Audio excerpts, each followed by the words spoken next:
Hello, everybody. Welcome to Eating Peace this week. I recently heard from somebody who was very discouraged because she fell off the wagon. Let's put it that way.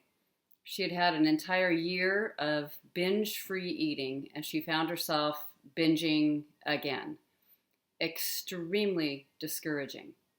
However, depending on how we look at it, we can be deeply despairing and discouraged, which kind of tends to lead us into continued binging. Like, who cares at this point? I screwed up already. Everything's such a mess. Why bother? Eat, eat, eat. And we get stuck in that heaviness and that crazed feeling, emotional feeling, where we just wind up continuing to press forward with a nonstop binge. Or we can look at it like it's something we want to be open to learning from. And the step number one in stages of eating recovery is being willing to look at this as something I can learn from. So the other day, somebody reminded me of that Minnesota starvation experiment, research that was done in 1945. Many of us have heard about it because it was such a significant and interesting research experiment, and it probably wouldn't be allowed to be done anymore, even though the men who were in it consented. But they actually had a semi-starvation diet, and they lost a tremendous amount of weight, and they found certain things appearing even though they had never been there for them before. So these are not people that previous to the research experiment were dead set on being thin. What they found with those men, that they became obsessed with food. They became obsessed with food when they didn't have enough food. That might seem like a really so simple, like we're going, duh, but it's like we don't see that in our own experience. They would dream and fantasize and wonder about the small meals that they would have each day. They would talk about the food that they were going to get. And they reported being irritable and unhappy and depressed. And even, interestingly, that they didn't have their mind quite pulled together well anymore. Even though I think they did a bunch of testing that showed their intellectual capacity was still just fine. But they felt like they couldn't think straight. When I've had other conversations with people about going hungry, actually dieting or avoiding or being without food, they notice often a huge amount of anxiety coming forward. Maybe more anxiety than would you consider to be normal or that would match the situation of not eating. Maybe many of us, I've certainly known people in my life that have been like, oh my God, I need to eat protein immediately. And there's sort of a anxiousness within me, I've noticed, especially if it's somebody I feel close with. Quick, get the food. Until I learned and noticed, it's kind of a conditioned response, and it's something I've had within myself. So we're talking about here having a balance between, yes, we're acknowledging that this physical body apparently needs food. And if we begin to control and restrict and tighten down and constantly try to eat less, and think that we're good if we eat less because we're going to get thin, and that thin life is successful life, if we have that just on our minds all the time, then our minds become absolutely filled with thoughts about that problem and correcting it and staying on track and being on goal. There is no rest for the one who wants to get thinner. If you've ever spoken with somebody who's anorexic or been through an anorexic period, which I had this 2-year intensely controlling period of full-blown anorexia, there is nothing there's rarely a moment on my mind that had to do with something else besides not eating. Capital N, capital E, not eating. That becomes the world. It's a very, very stressful world. It is not a fun world. And I would never want to wish that upon anyone, including myself. Again, it's not worth it. It's not interesting. So there is a balance here that we're finding. Now, what about the one who eats and eats and eats and has a very heavy body, which I've had overweight experience as well. So heaviness, eating. There can be a feeling in that energy of eating and eating and eating. And the one who I just mentioned at the very beginning had had a whole year of not eating and then now eating. There's probably something that breaks open that wants to be free. And we think of freedom as being able to eat whatever we want. And then we think whatever we want is volumes and volumes of food until we're just sick. Now, those men who went on the Minnesota starvation diet, some of them found themselves binge eating for the first time in their lives when they stopped the starvation diet. I also once heard from somebody sharing in a terrible wartime situation of extreme starvation that some people that came out of that experience of being wartime prisoners actually binge ate in the same way I used to experience when I was bulimically eating, like just huge, massive volumes of food, way over what was the maximum limit till it just hurt in my stomach. And that sometimes people would have this response to actually being in prison and not getting enough food. So are we doing that in our minds? And just noticing there's some place in the middle that is much more at ease, that is much more simple. Do we need to follow the urges, those incredible urges for survival? Super bent on survival, either staying alive, desperately staying alive because we just don't want to feel extreme hunger, and we don't want to never have that thing for the rest of our lives. We don't want to experience pleasure as so horrible. Like one bite of pleasure and you better watch out because you're going to eat from Cincinnati to Miami and get everything in between and never stop. So here's a simple thing you can do with noticing these extreme swings from one side to the other side. Effort to intense control with starvation and then going wildly out of control. As one of my favorite people that I've learned so much from, Janine Roth, says, on any kind of diet or restriction, there's an equal and opposite binge for survival. But here's something else too. You can notice, I called it Jibber-Jabber. Jibber-Jabber, screeching sometimes, like screeching monkeys in the mind that have completely opposing ideas.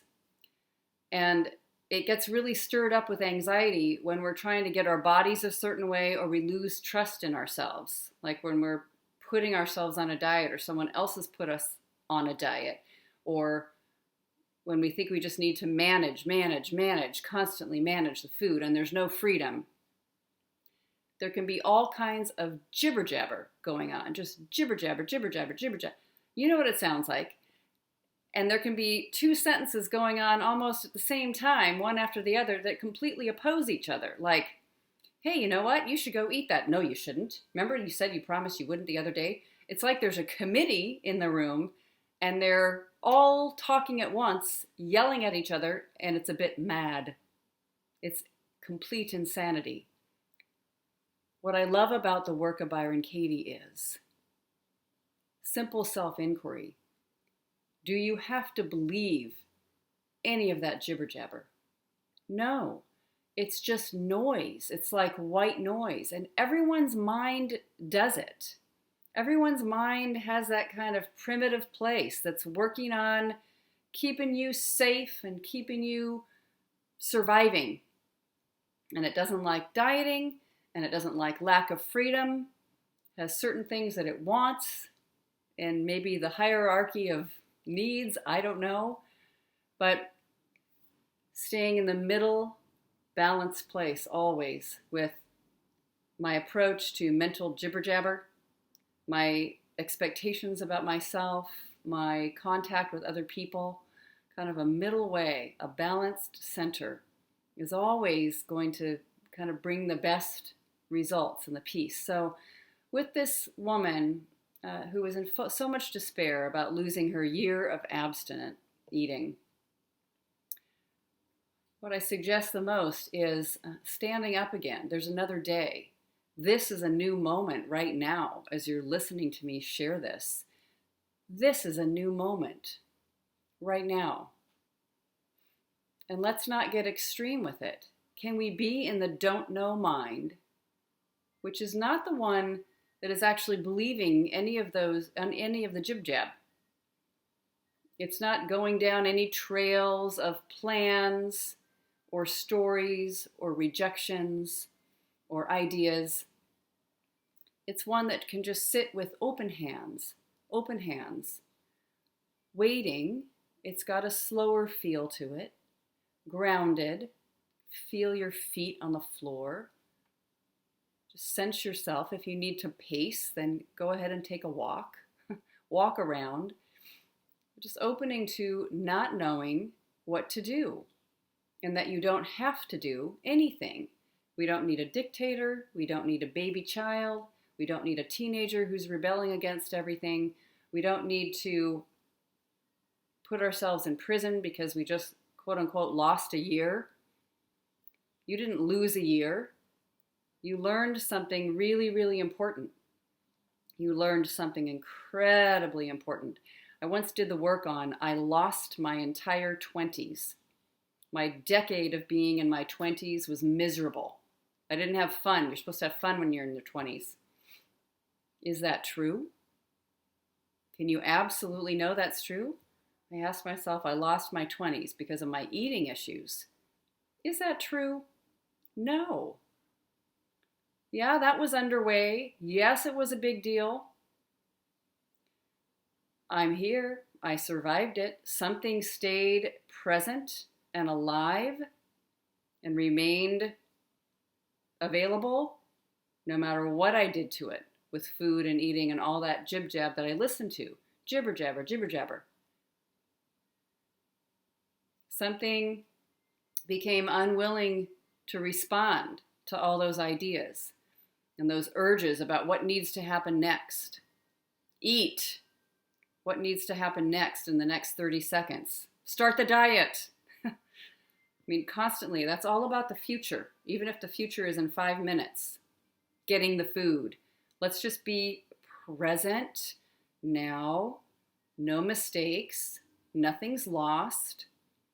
If you're hearing this, that means you are alive and you are steady and you listen to it, and there's something to be learned by what happened when you did something for a long period of time and then you fell over. Now, there's a Buddhist saying, I don't know which Buddhist, that we are all falling over many times. Just in our practice, let's see if we can fall over in the right direction. We will fall. Let's just fall in the right direction. So all we're doing is making it so, maybe I'm falling that way, instead of if there even is a right direction. It's a joke. It's an entertaining idea. Falling, but maybe having the gap or the direction or the awareness that happens when we do fall become more enlightening for us, sweeter, softer. Every single day when we're looking at eating issues, every single day, because eating comes across our lives and our minds and within our bodies and in our environments, for most of us, every single day. We get to sit and look and be with reality and learn to trust what is. And that includes binging your head off, thinking that you need a plan to starve yourself, and being calm and not eating. It includes the jib-jab of the mind. Jibber-jabber, jibber-jabber. Just say that to yourself when the mind starts to get anxious. I need to eat something. I need to not eat something. Are those true? Who would you be without either one of those thoughts? Just wait and pause. Take a deep breath. As I sometimes say in my mindful eating, first course of eating anything, 3 deep breaths. Can you do that? Most of us can. And if you don't feel willing, there's nothing wrong with you. You're just operating under something that feels very frightened. There's ghost hunger, there's real hunger, there's emotional hunger. Can we just be with what is, even if we're miserable, and notice that there's another moment, there's another new moment. So, not listening to those. One more thing to say here, one more thing that is, I think, powerful to share is when we even take a nanosecond, 5 seconds, to not respond to that jibber-jabber that's moving in the mind, that's got all kinds of ideas about what would be better and what we need to do to be successful, or even go get the thing to eat, what we need to do to get to be failure, but I don't care. I'm eating it anyway. I get to be free. I want to do what I want. Any of those screaming, screeching committee members, it is possible to fall back behind them. Just actually physically take a step back wherever you are. Just let those be floating through like a ticker tape, screaming sounds, whatever. If there was someone yelling in your environment, you could close your eyes. You might not like the sound, but you can close your eyes. You can notice that sounds and voices and thoughts and ideas that are screaming in your head are not doing anything else. If you looked in a basket of them, you would see nothing. So no one's forcing you to follow them. And here's the wonderful thing. The less you attend to them and shake them up and believe them, which is just repeating them, the less you do that, the softer they get, the less loud they get. So let's just practice, just like we're learning to walk like a little baby, hearing that stuff pile up, and just put your own hand on your heart. Welcome it all there. It's okay that that stuff is yelling. It doesn't mean I have to do it. Do you believe everything you think? You already don't do everything that you think. You know, if you've ever felt really aggressive towards a person, I hate that person. I wish they were dead. You don't really. It's just a thought. It's just a thought. All right. Same can be true with, I just completely screwed up because of the way I ate. Or, I have to eat that thing now. I am desperate for it. I'm going to eat it no matter what. You just don't have to believe your thoughts. You don't have to believe the jibber-jabber. Wait, and they will get quieter. They will settle down like a jungle full of monkeys. They will go to sleep. All right, let me know how it goes. Who would you be without your story that you need to listen to your own thinking? Bye-bye.